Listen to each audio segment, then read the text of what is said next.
Écoute bien cette question. Pourquoi certaines personnes atteignent des sommets que d'autres n'osent même pas imaginer? Pourquoi certains réussissent à conquérir leurs rêves alors que d'autres restent coincés dans leurs excuses? C'est là que tout commence, le point de bascule.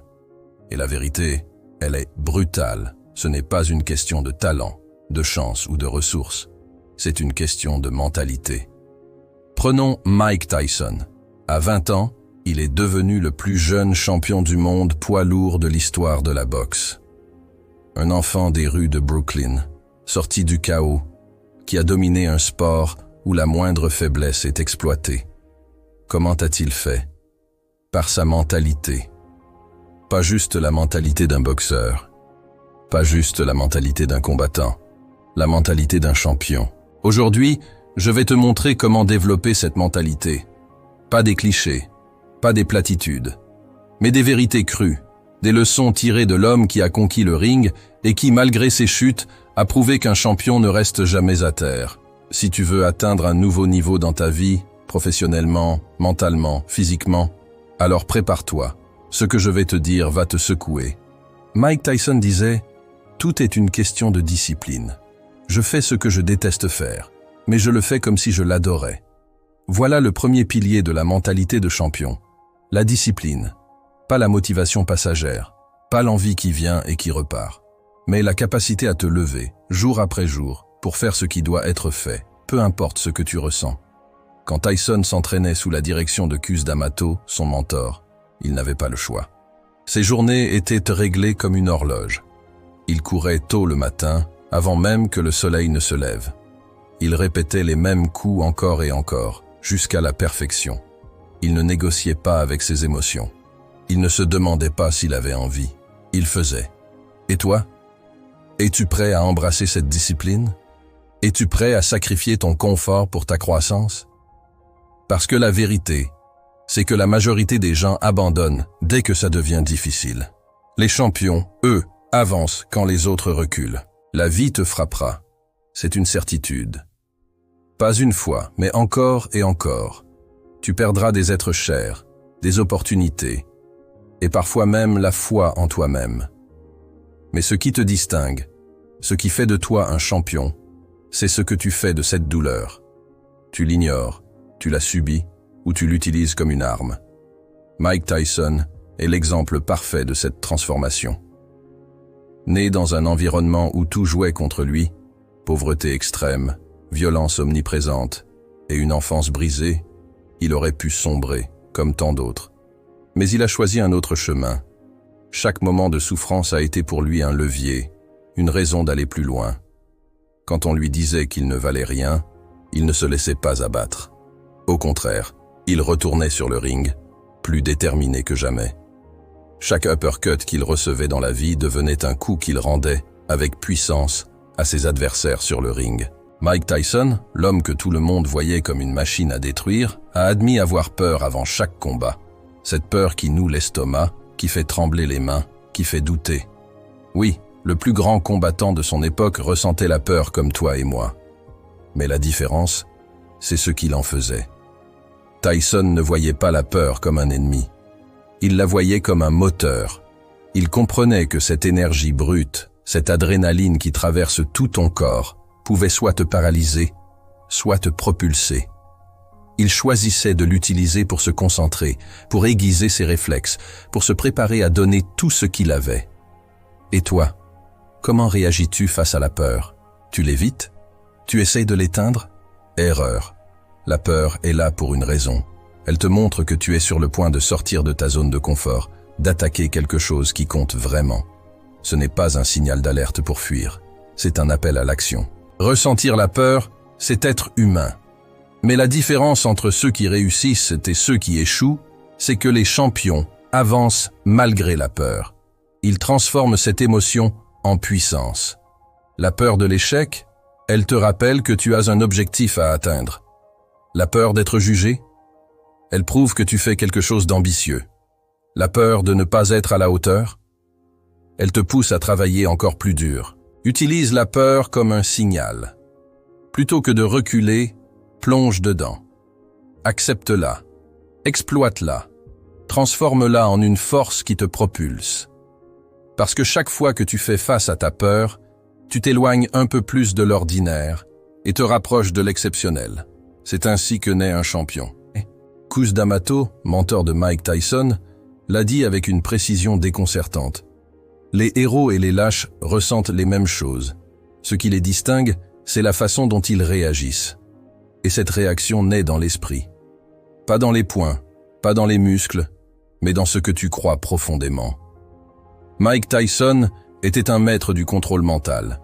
Quand il entrait sur le ring, le combat avait déjà commencé bien avant le premier coup. Il avait gagné dans sa tête. Son adversaire voyait un homme confiant, invincible, un guerrier prêt à tout.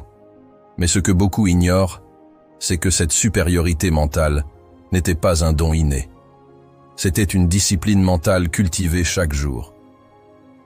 Tyson croyait fermement en sa supériorité, non par arrogance, mais parce qu'il avait conditionné son esprit à visualiser la victoire, encore et encore.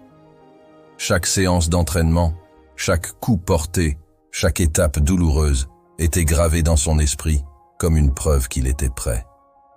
Il ne laissait aucune place au doute. Et toi, que fais-tu de ton esprit?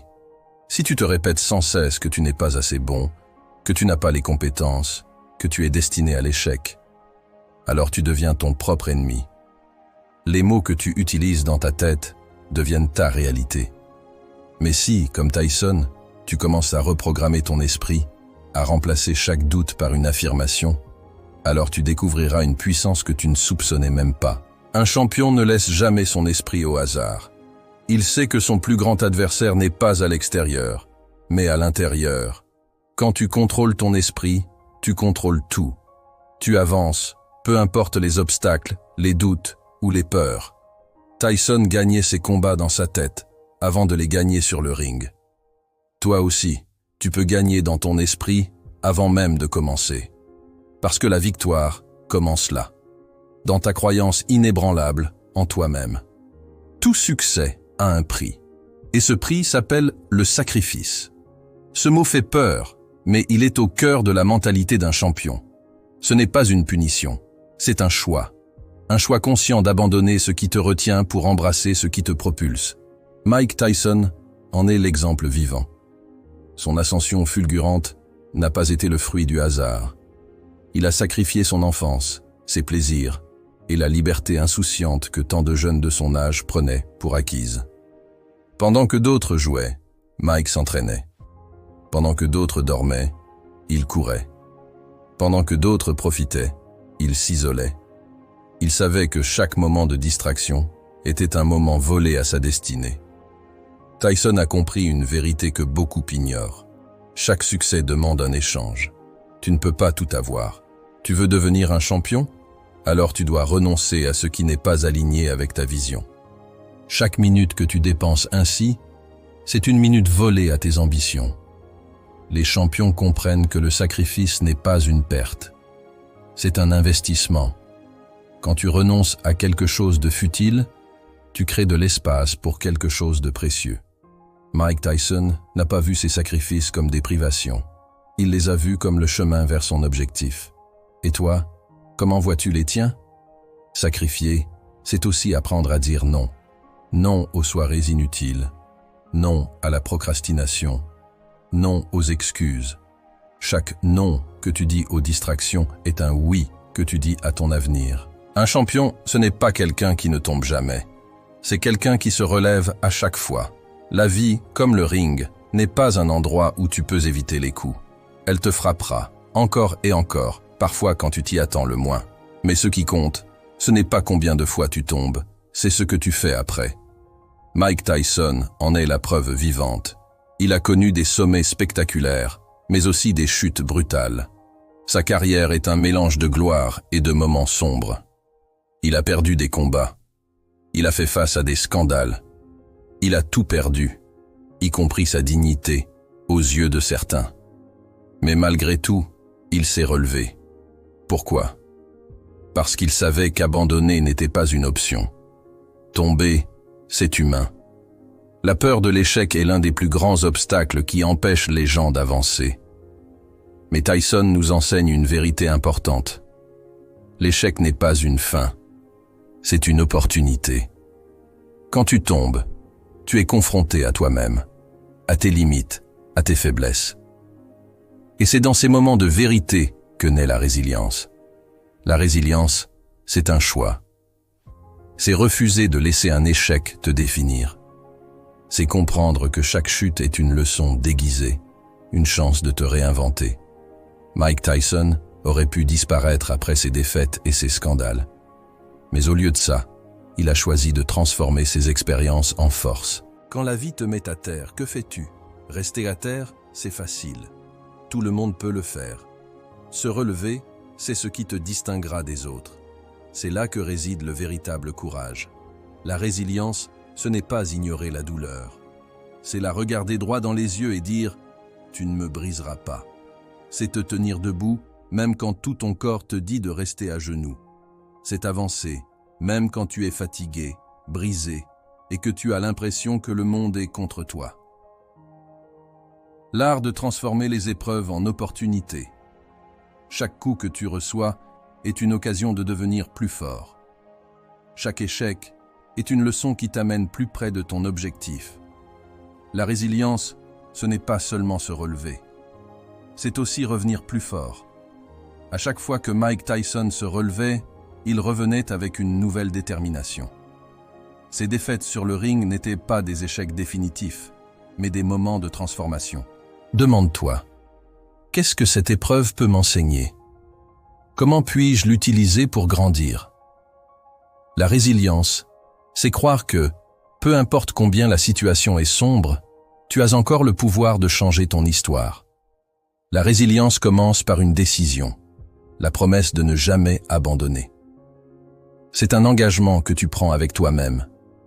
Peu importe combien de fois la vie te frappera, tu te relèveras toujours. Tu deviendras plus fort, plus sage, plus déterminé. Un champion, ce n'est pas quelqu'un qui ne tombe jamais. C'est quelqu'un qui décide que tomber fait partie du processus, mais rester à terre ne fera jamais partie de sa destinée. Chaque jour est un nouveau round. Chaque matin, quand tu te réveilles, tu as le choix. Rester dans ta zone de confort ou te battre pour ce que tu veux vraiment. Un champion ne naît pas champion. Il le devient à force de travail, de discipline, de résilience. Et toi, tu as tout ce qu'il faut pour devenir ce champion. Mais ça commence maintenant. Pas demain. Pas quand tu seras prêt. Maintenant. Lève-toi, fixe-toi des objectifs clairs et attaque ta journée avec une mentalité de conquérant. Parce que, peu importe ce que la vie te réserve, tu es plus fort. Tu es un champion. Alors, prouve-le.